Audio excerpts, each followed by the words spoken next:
Hello my friends, welcome back. I'm Saptarshi Banerjea coming back to you again, and I'm going to share with you a very interesting topic which is again a common ailment in today's world, which is constipation. I'm sure you're prescribing constitutional medicines, you're prescribing remedies which do help the patient, but there's a large section of the population which is still dependent on conventional medicines, which is dependent on conventional laxatives for helping them evacuate the bowels. And in today's world, with the help of homeopathic organopathics, you can gradually help the patient to withdraw from the conventional medication. You can gradually help the patient to see some light at the end of the tunnel. And always you can go back to your constitutional medicines to help bring the permanent relief. But with the help of the organopathics I'm going to share with you, you can always help to gradually withdraw the conventional medication and help them get out from the clutches of conventional laxatives. So I'm going to share with you a two-part series, which is the first part is about 6 medicines which has helped me with constipation, and the second part will be also other 6 medicines which my family, which we have been using for the last 5 generations over 100 years.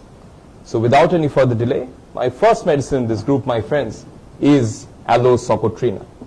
I'm sure you understand and know aloes, but still with aloes there are a few wonderful interesting points which can help you in prescribing. In aloes, the patient is always unsure whether my stool or flatus is going to pass, even with a patient with constipation, because there's always that feeling that there's an insecurity of the rectum, there's insecurity of the anal sphincter. So there's always that insecurity and unsureness whether my stool or flatus is going to pass. In case of aloe, even with a patient with constipation, you'll find jelly-like lumps of mucus being passed. That's also interesting. You're burning in the rectum in aloes better by cold application. One of the factors for aloes you have to understand in the modern day world is the etiology. Number 1, you can always get an etiology from alcohol, so old beer drinkers. Number 2, in the modern day world, when people are constantly in desk jobs, so sedentary habits is also a factor which is precipitating the constipation. And thirdly, my friends, you also have to understand that some of the patients will come to you after a lot of dosing, after a lot of conventional medication. And with aloes, that lot of dosing has resulted in the constipation to develop. So aloes can take care of the ill effects of too much dosing. As you can find in Borike's introduction, it mentions it is one of your superb remedies to open cases where there has been too much dosing, where we always think of Naxomica, but aloes is always a very good choice, resulting in constipation. My friends, cases where you have prescribed Naxomica with the excessive dosing, you have prescribed as an antidote, it's not helping with the constipation, think of aloes, A. B, cases where you have symptoms like sulfur, where the burning in the rectum, better by cold application. Chronic mucousy stool, where sulfur is not working, you can think of aloes. And sometimes aloes followed by sulfur is a very good chain. So whenever you're reading these medium-sized, lesser-known medicine, my friends, you also have to understand that the complementary relationship, how these lesser-known medicines are correlated with your greater polychrist. So aloes Naxomica, aloes sulfur is always a wonderful chain. It works well when these medicines have failed. I always try to understand, remember these medicines in conjunction to the polychrists I use. So wherever you have notes for sulfur, wherever you have notes for Naxomica, put a note. If with much dosing, Naxomica doesn't work for constipation, I'll try aloes. Put a note in sulfur. If burning in the rectum with better by cold application doesn't work for sulfur, I'll use aloes. And in that way, my friends, you always find an avenue of using these lesser known medicines. So my first medicine as an organopathic again, you can use aloes in tincture, you can use in 6C, but obviously if you have a broad picture, you can use in 30C and 200C as well. But with constipation, tincture or 6C is wonderful. My second medicine, my friends, in this list, which again has given me fantastic results, is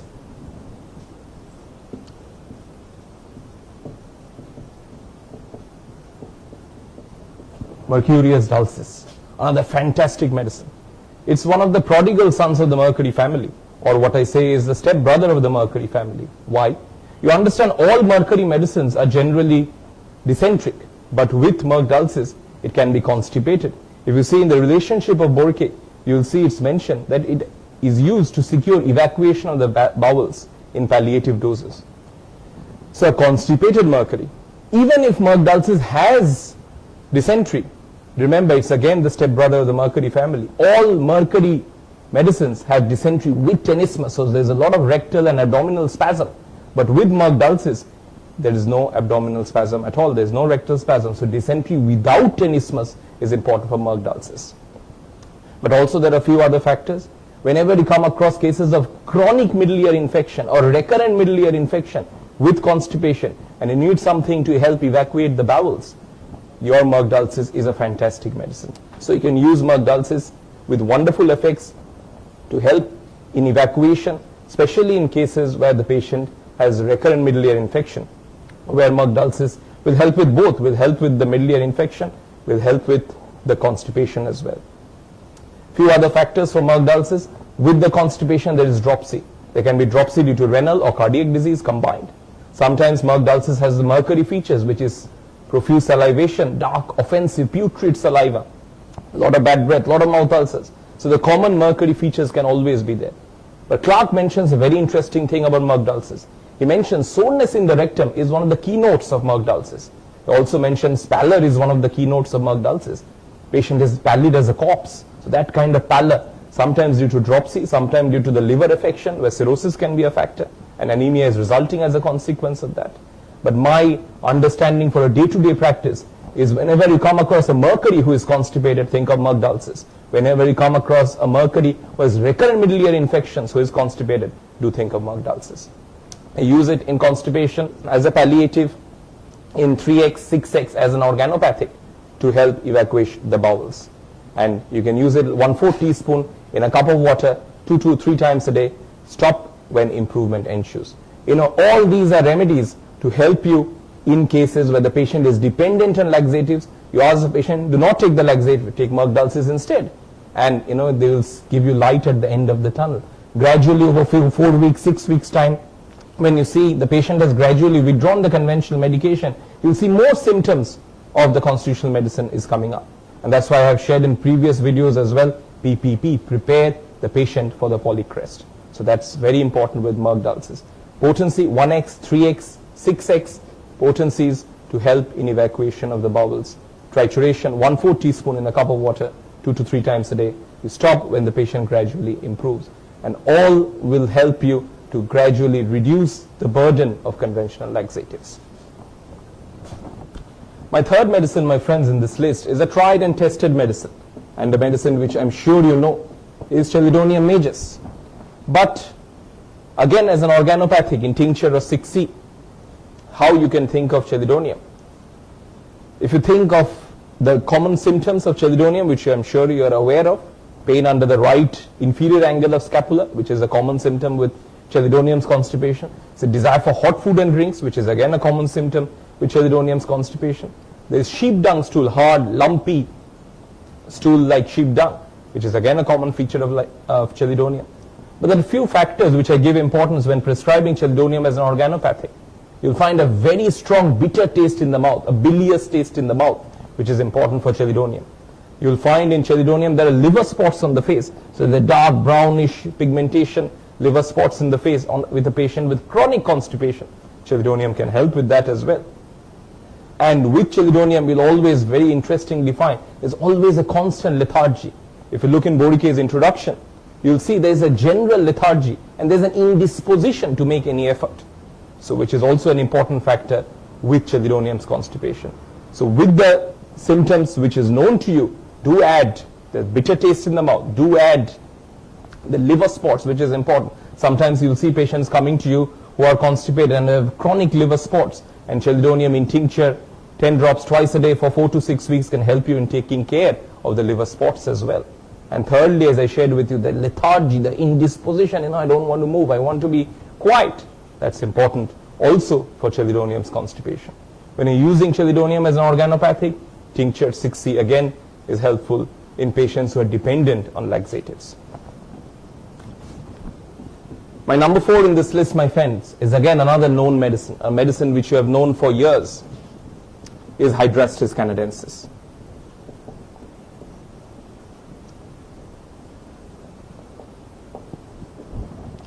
But again, when using Hydrastis as an organopathic, there are a few factors you have to understand.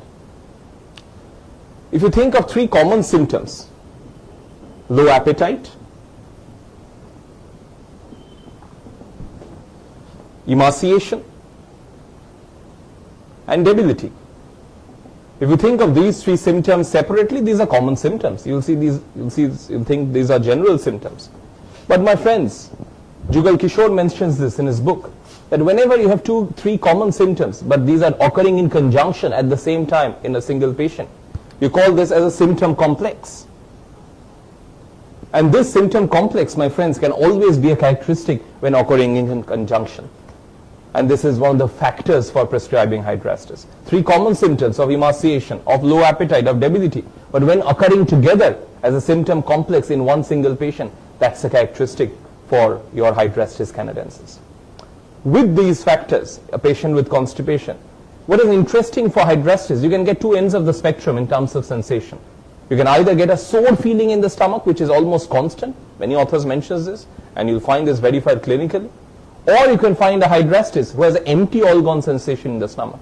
So either a sore, painful feeling in the stomach, or there's nothing in the stomach, empty organ sensation. Sometimes the empty organ sensation is attributed to the low appetite as well. So that can also be a factor. So think of constipation in old people. You have remedies like selenium, you have remedies like opium, you have remedies like antim-crude who are constipated in old people. But whenever you have old people's constipation with these 3 factors, you can never miss out on a Hydrastis prescription. And along with that is strong intolerance to bread, strong intolerance to vegetables. You understand vegetables are very important for a patient with constipation, but your Hydrastis, Mr. Hydrastis, cannot tolerate that. Again, Hydrastis will work wonderfully well in tincture or 6C, even 30C and 200C is a good choice of potencies if you are prescribing as a constitutional remedy. But patients who are dependent on conventional laxatives, use tincture 10 drops 2 to 3 times a day, 4 to 6 weeks, or you can use it as an organopathic as and when required. When the patient needs laxatives, you ask them, do not take the laxative, try taking Hydrastis instead, and you can gradually withdraw the conventional medicine. You understand, my friends, the utility of prescribing these organopathics is to have the patient's confidence developed on you, so that he is believing that yes, your medicines are working, and gradually you gain time for your opium to work, your antim-crude, your natrum mute to work, because the patient believes he can see light at the end of the tunnel.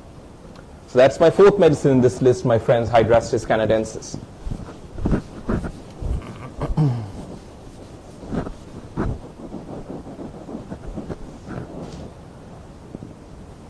I come to number 5 in this list. Is another and very interesting medicine is paraffin.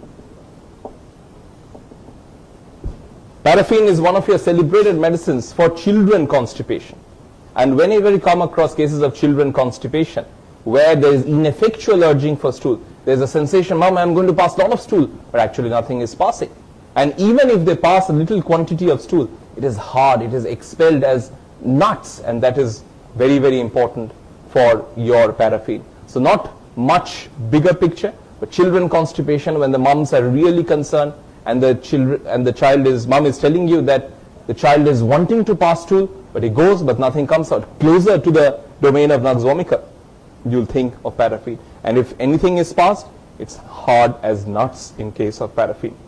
You can use paraffin in 1x, 3x, 6x trituration, and paraffin will work well to bring evacuation of the bowels in those children who are suffering from constipation, especially gives relief to the anxious mothers.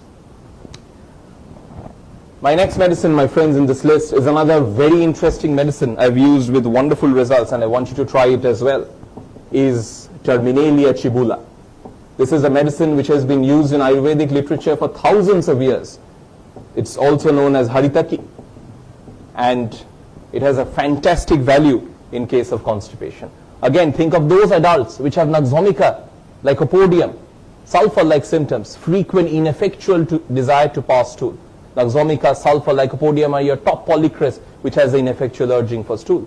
Similarly, Terminalia chibula can have that. There's an urge for stool, they go, but there is no evacuation, they come back again. So with the ineffectual urging for stool, you'll find Mr. Chibula is always breaking out into a sweat during stool. So whenever he is trying to pass stool, straining, and he breaks out into a sweat. That's classical for Chibula. Along with that, they have intense vertigo. You understand, with the degree of straining, they're almost drained out, and there is intense vertigo in Chibula as well. Along with these symptoms, your Terminalia chibula can have a strong pain in the right deltoid. So right frozen shoulder, right deltoid, the pain with these constipation symptoms. I've used this medicine magically with wonderful results, especially in those patients, again, dependent on laxatives, where there is ineffectual urge for stool, where there is so much straining that they're breaking out into a sweat. And thirdly, as I mentioned, due to the draining out of the system, they have intense vertigo as well, intermittently achibula. And in those cases of a lot of straining with constipation, do think of this fantastic medicine. Tincture is the best choice of potency. If not available, you can use in 6C as well with wonderful results. So my friends, I gave you 6 wonderful remedies which can help you in handling the ill effects of the conventional laxatives in today's world. I'm sure you can help with these remedies as you go forward so that you can gradually withdraw the conventional medicine. And when you see you have gradually withdrawn the conventional medicine, you'll see more symptoms of the polycrest coming up. And that will give you always a better avenue to prescribe an Azomica, Sulfa, a Pulsatilla, Lycopodium. But do not insult your polycrest by prescribing it on 1 or 2 symptoms. PPP, prepare the patient for the polycrest. Thank you very much. Long live Hanuman, long live homeopathy.